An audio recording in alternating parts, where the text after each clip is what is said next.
do remember, and I told you that many a time, that what made me think of bicycle is the fact that I was an apprentice in Germany in a bicycle shop, a formal process, and after you were done with that, you had to pass a test, quite extensive, became a journeyman. So in 1951, we came over here.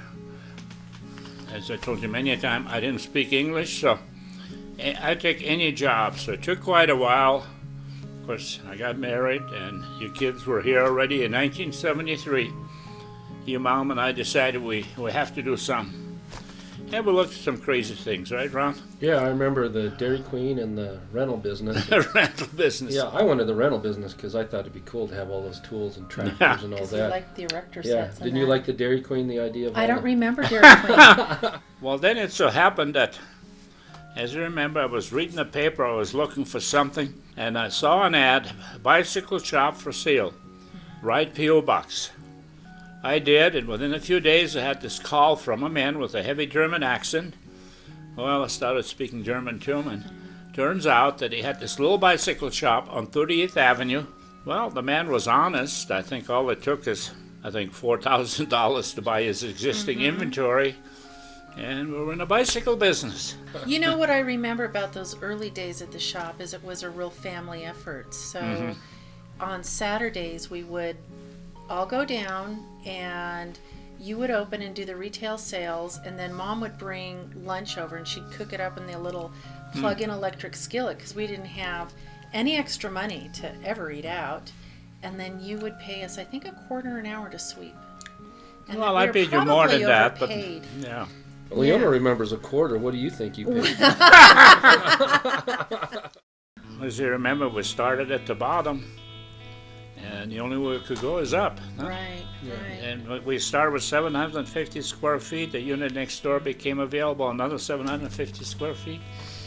We did fine with that. Then there was a cleaners in between, remember? Yeah. I mean, our bathrooms now take up half that space. Yeah, I know. Right, exactly. Our bathroom for the store, but yeah, it's back there. When you walk into the far southeast corner of the store, it's now still there. It's still there. It's been our kids' room. It's been our hybrid urban area. Right. It kind of changes, but yeah, there's a window there. There's a stanchion in the middle, and you draw a wall straight back.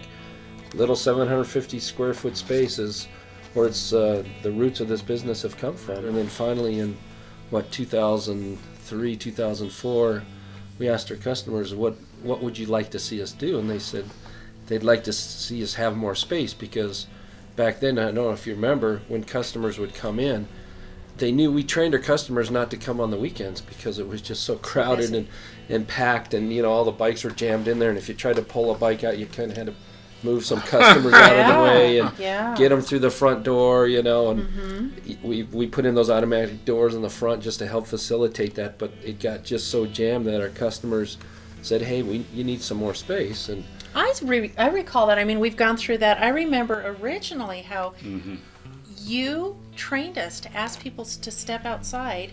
We would have to go outside and do sales because there was no room indoors.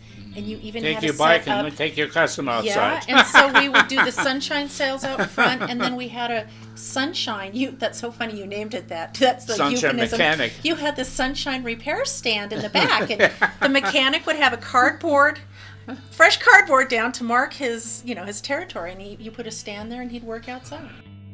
Now we're at 30,000 square feet. After we did our customer survey in 2004, we decided to look for a new space or build where we're at. We got some help from the city that said, somebody came in and said, hey, you know what, if you turned your entrance to the west, because they had just built the new school, they tore down the old Wheat Ridge Junior High, which the two of you attended. They tore that down and all of a sudden created this beautiful view for us out west. And so we took that alley that we used to run across like crazy people to the service bay and back to the sales, said let's do a new building there. And so that's where our new building landed, and we built 10,000 square feet of warehouse space in the back.